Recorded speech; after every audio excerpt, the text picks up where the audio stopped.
लोकतंत्र सबको अपनी बात कहने की आजादी देता है, सबको बंद करने की आजादी देता है, हड़ताल करने की आजादी देता है, लेकिन यह आजादी जब परेशानी की वजह बन जाती है तो इस पर सवाल उठना स्वाभाविक है। और इन्हीं सवालों के केंद्र में है देश के सबसे बड़े सरकारी अस्पताल एम्स से आई आज की कुछ तस्वीरें। जिस समय पूरा देश कोरोना वायरस से संघर्ष कर रहा है, उस समय अपनी मांगों को लेकर एम्स का नर्सिंग स्टाफ हड़ताल पर चला गया है। ये सारे वो लोग हैं जिन्हें असल में अस्पताल के अंदर अलग अलग वार्ड्स में मरीजों की सेवा करनी चाहिए थी, लेकिन ये क्या कर रहे हैं अब आप देख लीजिए। एम्स की नर्स यूनियन की कुल 23 मांगे हैं, लेकिन इसमें सबसे अहम है छठे वेतन आयोग को लागू करने की मांग। इसके अलावा कर्मचारी स्वास्थ्य योजना में सुधार, नर्सों को सरकारी आवास की सुविधा और देश भर के अन्य एम्स के बीच नर्सों के ट्रांसफर की मांग को भी इसमें शामिल किया गया है। और इन्हीं मांगों को लेकर कल दोपहर से एम्स के 5000 पुरुष और महिलाओं का नर्सिंग स्टाफ अनिश्चित काल के लिए हड़ताल पर चला गया है। हालांकि इस बीच आज दिल्ली हाई कोर्ट ने इस हड़ताल पर रोक भी लगा दी है, लेकिन एम्स का नर्सिंग स्टाफ इस आदेश का पालन करेगा या नहीं, ये अभी स्पष्ट नहीं है। एम्स प्रशासन की तरफ से आज हाई कोर्ट में कहा गया कि महामारी के समय में नर्सिंग स्टाफ हड़ताल पर ऐसे नहीं जा सकता, और इसी के बाद हाई कोर्ट ने इस हड़ताल पर रोक लगाई है। लेकिन इन सब के बावजूद आज एम्स में नर्सिंग स्टाफ हड़ताल पर रहा और मरीज परेशान होते रहे।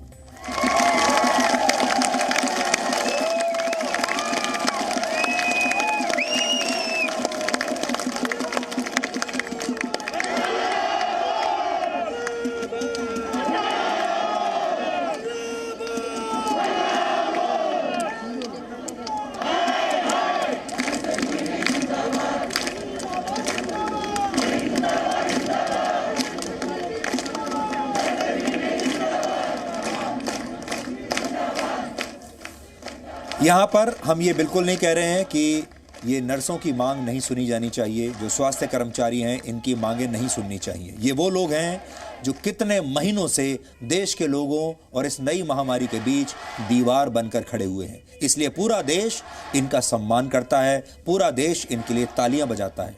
लेकिन अचानक इस तरह से अपनी मांगों को लेकर ऐसे हड़ताल पर चले जाना इस मुश्किल घड़ी में हजारों लोगों की जान को संकट में डालने जैसा है। संकट के समय में अगर वो लोग हड़ताल पर चले जाएंगे जिनके कंधे पर इस महामारी से निपटने की जिम्मेदारी है, तो जाहिर तौर पर लोकतंत्र में दी गई आज़ादी पर सवाल तो उठेंगे ही। आप में से शायद ज़्यादातर लोगों को ये पता नहीं होगा कि डॉक्टरों की तरह नर्सों को भी मरीजों का हमेशा ख्याल रखने और अपनी जिम्मेदारी पूरी निष्ठा से निभाने की शपथ दिलाई जाती है। लेकिन व्यक्तिगत स्वार्थ कई बार शपथ लेने वालों को अपने पथ से, अपने रास्ते से भटका देता है। पहले नर्सों द्वारा ली जाने वाली शपथ सुनिए और फिर हम लोकतंत्र के पथ से भटक चुकी आजादी का एक विश्लेषण करेंगे। अभी इन तस्वीरों में आपने देखा होगा जो बैनर्स लगे हुए थे, उसमें एक नारा लगा था, more than praise we need a raise, यानी प्रशंसा से ज्यादा पैसा चाहिए। ये जो नर्सिंग स्टाफ है ये कह रहा है कि हमें सूखी प्रशंसा नहीं चाहिए, हमें पैसा चाहिए। इसी तरह सांसद या विधायक भी संविधान की शपथ लेते हैं और पूरी निष्ठा के साथ देश के लोगों के प्रति अपना कर्तव्य निभाने का वादा करते हैं।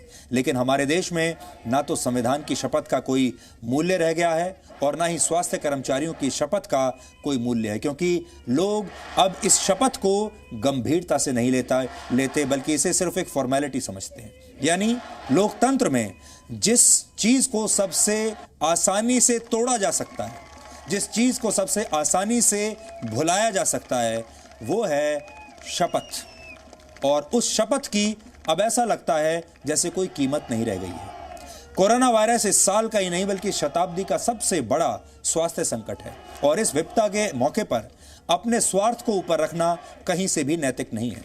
हम ये नहीं कह रहे हैं कि इनकी मांगें गलत हैं, हो सकता है इनकी मांगें सही हों, लेकिन उसके लिए सही समय का इंतजार करना चाहिए। बावजूद इसके आज एम्स पहुंचे सैकड़ों मरीज परेशान होते रहे। इस हड़ताल ने मरीजों और उनके परिवारों को कैसे मुश्किल में डाल दिया, इस पर हमारी टीम ने एम्स जाकर एक ग्राउंड रिपोर्ट तैयार की है। आज हमारी जो टीम है वो पूरे दिन एम्स में मौजूद रही, और ये रिपोर्ट देखकर आपको समझ में आएगा कि हम इसे आजादी का दुरुपयोग लोकतंत्र के नाम पर क्यों कह रहे हैं।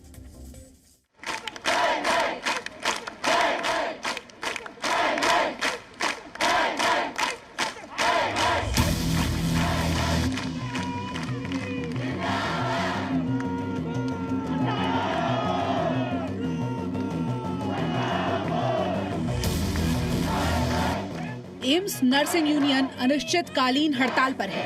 प्रशासन और यूनियन के बीच बातचीत के दौर चल रहे हैं और मरीज पिस रहे हैं। एम्स में कई वर्षों से लेकर कई महीनों के इंतजार के बाद ऑपरेशन की तारीख मिलती है।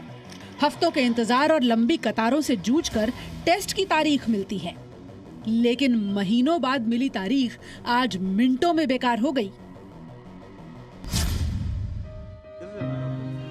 ये मदन लाल हैं, 60 वर्ष की उम्र है। अपने पोते को दर्द में देखकर भी ये कुछ नहीं कर पा रहे। ये उसी बेबसी के आंसू हैं। मदन लाल का पोता एम्स की इमरजेंसी में भर्ती है। आज उसकी सर्जरी होनी थी, लेकिन नर्स ही नहीं है तो सर्जरी कैसे होगी।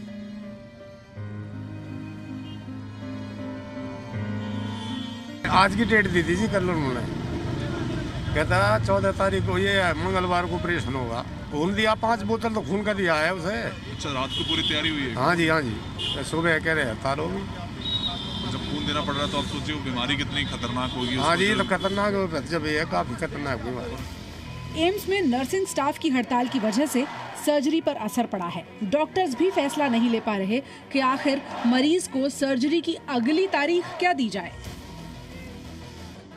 इमरजेंसी में है जी लड़का मेरा पोता, वो कह रहे घर ले जाओ। मैं घर क्या करेंगे, इसको यहीं पे रहने दो फिर। तो मतलब क्या अंदर उनसे जब बात हुई, क्या कोई आ रहा है नर्सेज वगैरह हेल्प करने या कुछ है? कुछ नहीं, नर्स तो नहीं, डॉक्टर आया था जो जिसका पास ये केस है। उन्होंने बोला कि ये जो आज आपका ऑपरेशन नहीं होगा। और उसका कारण उन्होंने क्या प्रोटेस्ट? हड़ताल बताई थी जी, नर्स हड़ताल कर रही है। ये आरती तिवारी हैं। आरती की डिलीवरी होने वाली है। इन्हें आज की तारीख दी गई थी, लेकिन इस हालत में इन्हें एम्स से सफदरजंग के बीच दौड़ भाग करनी पड़ रही है। कहा गया है कि सफदरजंग अस्पताल जाकर दिखा ले। मैं सुबह से ही आज इधर उधर भागा दौड़ी कर रही हूँ। सफदरजंग गई, 4 डॉक्टर के पास गई, उनके पास जाओ, रूम नंबर पर्ची भी बनवा रखी, फिर भी देखने को तैयार नहीं है। जूनियर के पास जाओ, सीनियर के पास जाओ, यही करवा रहे हैं। कोई चेकअप कुछ भी नहीं। वहाँ से फिर मैं यहाँ पे आई हूँ। इन लोगों ने भी नहीं देखा। 18 तारीख की अपॉइंटमेंट ली है, अब आऊंगी, पता नहीं देखेंगे कि नहीं देखेंगे। एम्स के हालात की ये 3 तस्वीरें आपको पूरी कहानी बता देंगी। नर्सिंग स्टाफ अस्पताल के लॉन में हड़ताल पर बैठा है। अस्पताल के अंदर मरीज नर्सिंग स्टाफ का इंतजार कर रहे हैं और बाहर मरीज इलाज के लिए परेशान भटक रहे हैं।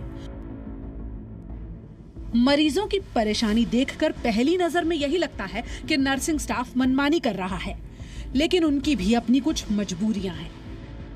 अरे 23 डिमांड्स है, जिसमें से कि एक पर भी एडमिनिस्ट्रेशन बात करने के लिए तैयार नहीं है। और ऐसा नहीं है कि हमने suddenly in heat of movement we have taken this decision. हम लोगों ने 1 मंथ पहले नोटिस दिया था। It was about 13 November and since then no one of them have come here to talk to us.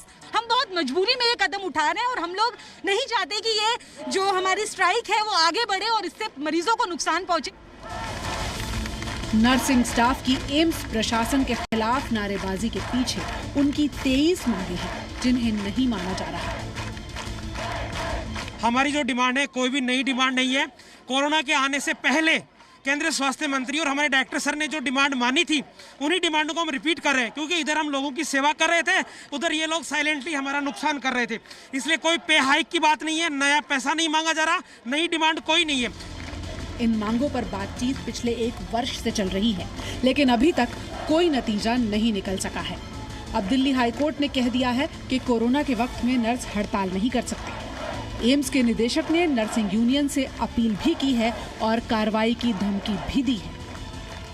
It however seems inappropriate that when a country is fighting a pandemic, when we are fighting for our near and dear ones to save lives, and we know that we need to work only for a few more months and the vaccine may actually provide a solution. Unfortunately, at this point in time, the nurses union has gone on a strike. AIIMS प्रशासन की कोशिश यही थी कि nursing staff हड़ताल के बावजूद हालात सामान्य रहें। लेकिन जब जी न्यूज का कैमरा एम्स के अंदर पहुंचा तो वहां के हालात कुछ अलग थे। मरीजों की देखरेख के लिए वार्ड्स में कोई मौजूद नहीं था। कुछ मरीजों के परिवार वाले आसपास मौजूद थे, लेकिन वो भी बेबस थे। जिन वार्ड्स में नर्सिंग स्टाफ की भीड़ रहती थी, वहां आज केवल मरीज थे या कुर्सी पर बैठे उनके परिवार वाले। देखरेख के लिए कुछ डॉक्टर्स जरूर मौजूद थे, लेकिन वो भी नाकाफी थे। लेकिन नर्स नहीं है तो क्या करें। मरीजों को परेशानी हो रही है? मरीजों को तो बहुत परेशानी हो रही है जी। क्या अंदर कैसा है, सब कैसे चल रहा है काम? जब चाल तो काम तो ऐसे चल रहा है, एक दूसरे की मदद कर रहा है। जो पुराने हुए हैं ना मरीज, जैसे सेक्शन करना है या कोई दवाई गोली देनी है या साफ सफाई करनी है, वो बता रहे नए को आपस में सहयोग से काम करें। ये शिव सिंह हैं जो अस्पताल के अंदर के हालात आपको बताएंगे। दरअसल इनकी 8 साल की पोती की हालत बहुत खराब है। एम्स में वो पिछले 3 महीने से भर्ती है। आप कह सकते हैं कि हर प्रोफेशन की ही तरह डॉक्टर और नर्स होना भी एक प्रोफेशन यानी पेशा है और हर कोई बेहतर पैसे और सुविधाएं चाहता है। लेकिन मेडिकल प्रोफेशन पर यह बात इसलिए फिट नहीं बैठती क्योंकि अकेला यही एक पेशा है जिसमें काम करने वालों को भगवान का दर्जा दिया जाता है। मरीज की देखभाल में लगा हुआ नर्सिंग स्टाफ मरीजों की सबसे बड़ी उम्मीद होता है। लेकिन इस वक्त एम्स प्रशासन और नर्सिंग स्टाफ के बीच अधिकारों की जंग चल रही है और इस जंग ने महामारी के खिलाफ लड़ाई को कमजोर कर दिया है। दिल्ली से वरुण भसीन और वैभव परमार के साथ रूफी जैदी, जी मीडिया। ये तस्वीरें देश को बार बार ना देखनी पड़े, आपको बार बार ना देखनी पड़े, इसलिए आज हम ये कह रहे हैं कि अपनी बात रखने और आंदोलन करने का तरीका मानवीय होना चाहिए। सब कुछ रोक कर बदलाव नहीं लाए जा सकते। इसलिए अब देश के लोगों को आंदोलन के ज्यादा सकारात्मक तरीके विकसित करने की जरूरत है ताकि बार बार सब कुछ बंद करने की बजाय हर बार कुछ नया शुरू किया जा सके। आंदोलन के नाम पर हर बार एक नई शुरुआत होनी चाहिए, एक सकारात्मक शुरुआत होनी चाहिए। इसलिए इसके बारे में हर बार जब आप कोई आंदोलन देखें, कोई विरोध प्रदर्शन देखें, कोई भारत बंद जैसा आह्वान देखें, कोई हड़ताल देखें, तो अब ऐसे लोगों से ये जरूर पूछिए कि क्या विरोध प्रदर्शन करने का इससे बेहतर तरीका उनके पास कोई और नहीं है? क्या अपनी मांगे मनवाने के लिए, विरोध प्रदर्शन करने के लिए लोगों को परेशान करना जरूरी है? क्या बसें बंद कर देना जरूरी है? बसों को जला देना जरूरी है? क्या रास्तों को जैम कर देना जरूरी है? क्या हर चीज को रोक कर रखना ही, देश की नसों को ब्लॉक करना ही एकमात्र रास्ता रह गया है?